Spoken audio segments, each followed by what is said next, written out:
Karon mao na ang ikaupat nga Domingo sa pagkabanhaw. Ang ikaupat nga Domingo sa pagkabanhaw gitulo sa simbahan nga Good Shepherd Sunday o Domingo sa maayong magbalantay sa mga karnero.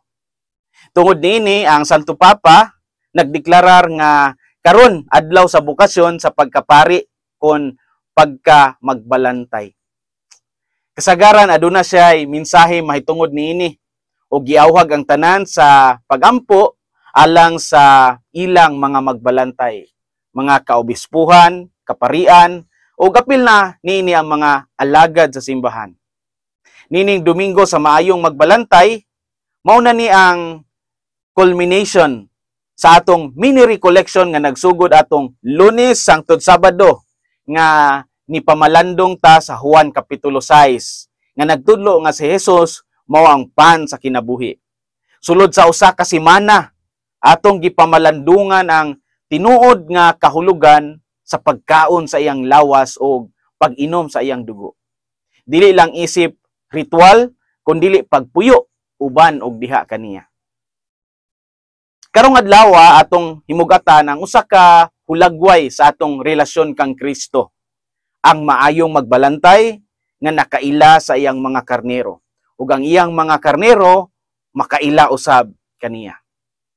Si Jesus sa atong ebanghelyo karon nagkanayon, "My sheep hear my voice. I know them and they follow me." John 10:27. Sa Binisaya pa, "Nakadungog ang akong mga karnero sa akong tingog.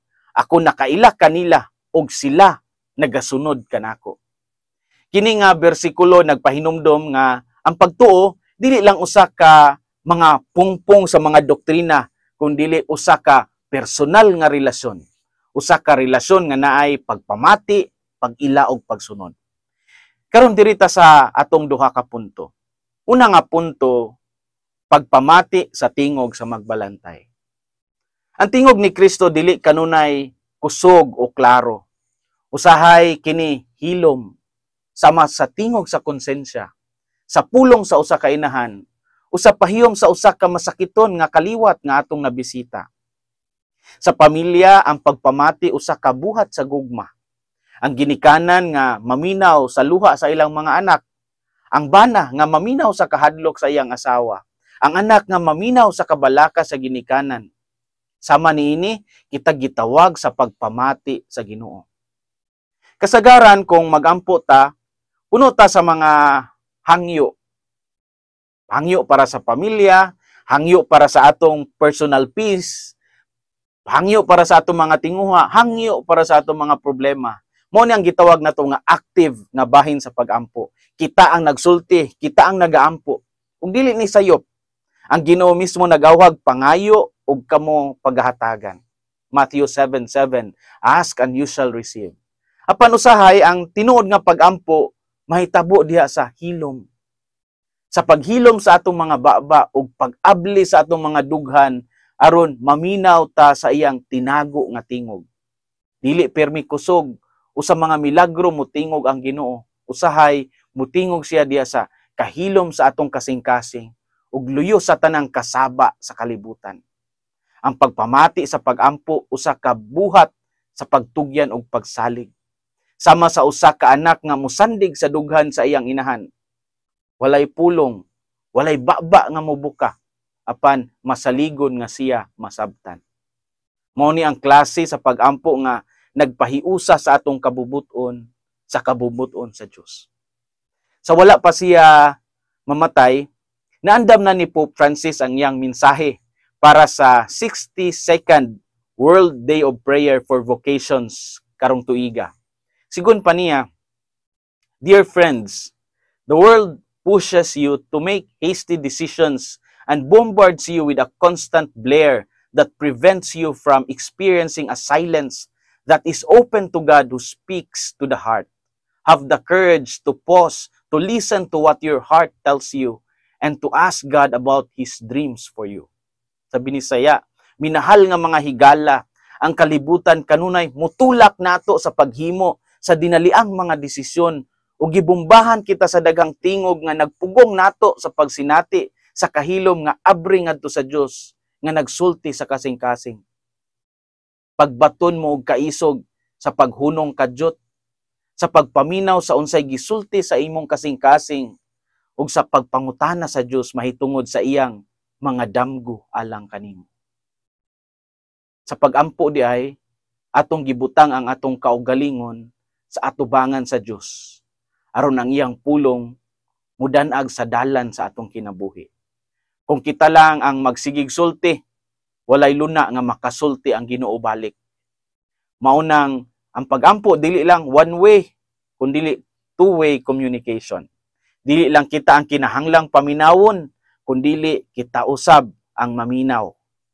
Sama sa maayong magbalantay, ang Kristohanong kinabuhi, usa ka kinabuhi nga magapamati sa mga kinahanglanon sa uban. Dili lang mamati aron mutubag, kundi mamati aron makiguban. Pagpamati sa tingog sa magbalantay. Ikaduha nga punto, pag-ila o pagsunod sa magbalantay. Giila ta ni Jesus dili lang sa atong ngalan, kundi sa tibuok sulod sa atong kasing-kasing. Ang atong kahadlok, ang atong mga damgo, ang atong mga pakigbisog. Diya sa Ebanghelyo iyang gibutyag, I give them eternal life and they shall never perish. John 10:28. Sa binisaya, hatagan ko sila sa kinabuhing walay katapusan ug dili gayud sila malaglag. Ang pagkaila kang Kristo nagpasabot nga atong masabtan nga kita may katungdanan nga buhaton alang sa uban, ilabi na sa komunidad. Usa pa sa gipahinumdom ni Pope Francis para sa 62nd World Day of Prayer for Vocations karong tuiga, mao ang kamahinungdanon sa komunidad sa pagtubo sa bokasyon. Sigon pa niya, a vocation is never a treasure stored away in the heart. Rather, it grows and it's strengthened within a community that believes, loves, and hopes. No one can respond to God's call alone, for all of us need the prayers and support of our brothers and sisters. Ang bukasyon dili usa ka bahandi nga gitaguan layo sa kasing-kasing. Kini mutubo ug mulig-on sulod sa usa ka komunidad nga nagatuo, komunidad nga nahigugma, o komunidad nga nagalaom. Walay makatubag sa tawag sa Dios nga mag-inusara.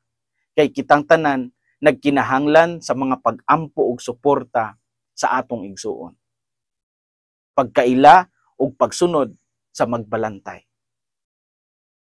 Mga igsuon, mga anak sa Dios, ang pagbantay sa panon dili lamang tahas sa mga inordinahan nga mga magbalantay. Tahas kini sa tanan, ilabi na kadtong dunay mga papel diya sa katilingban, mga ginikanan, mga magtutudlo, mga alagad, mga pangulo.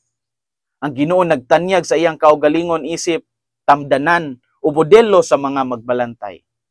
Andam siya kanunay sa pag-alagad o pagtahan sa iyang kinabuhi alang sa iyang gibantayan.